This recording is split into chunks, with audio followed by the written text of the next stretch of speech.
times just for the doing, letting babblers In the tell middle of the night, story. our guide Jill sings us out into the darkness with a Robert Service poem. Just when we think we can't go another step, we have to keep moving. I'm getting a little thirsty and hungry and tired. Then finally, after 5 hours of hiking, the first 4 people in our group see a fire.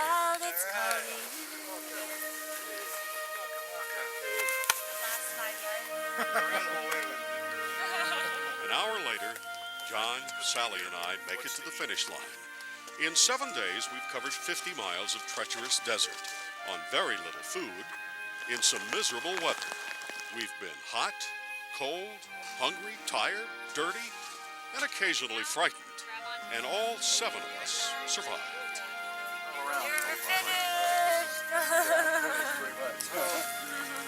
Congratulations. Thank you. Thank you. The next morning, we see what we could not see in the night, our final destination.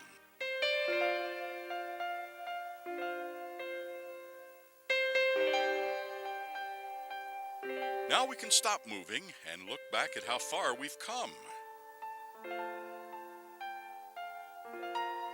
For 1 week, we lived without the comforts of technology. We learned that when you're not focused on high-tech camping gear, you can focus on yourself. It gives us a chance just to get away and really get down to our soul, I think. Really figure out who we are and what we want to do with our lives. We learned that survival doesn't mean plotting to get rid of someone else. It means plotting to help each other. This group is fantastic. It makes the good times better and the hard times easier. Survival school taught us not to judge each other by the usual standards: age, money, looks, academic degrees, professional achievements. They all mean nothing in the desert. You kind of are forced right from the beginning to toss your ego away or whatever, because you're no matter who you are, you will be humbled pretty quickly.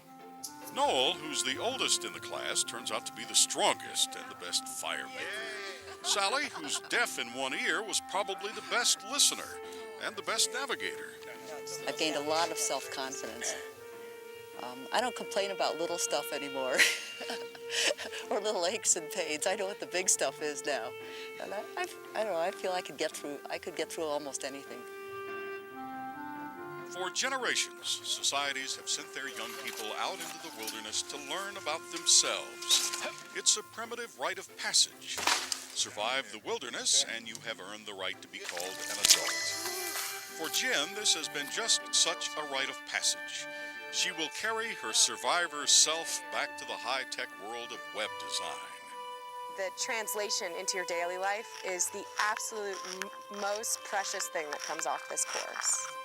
You can roll with the punches better, and I just think that is why you want to come out here and survive. It's for everything away from here. Okay. My week in the desert taught me how to work with the land to find the essentials: fire, shelter, water.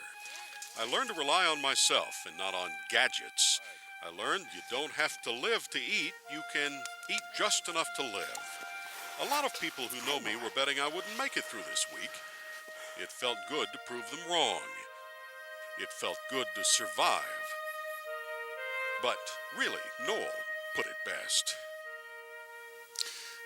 Most of us will never be put in a survivor situation. But something inside of me feels better that I've been here and that I know how to do it. It's kind of a mystical feeling of being alive by doing this. You see, even after you leave the desert stays with you. There's a whisper on the night wind. There's a star gleam to guide us. And the wild is calling, let us go.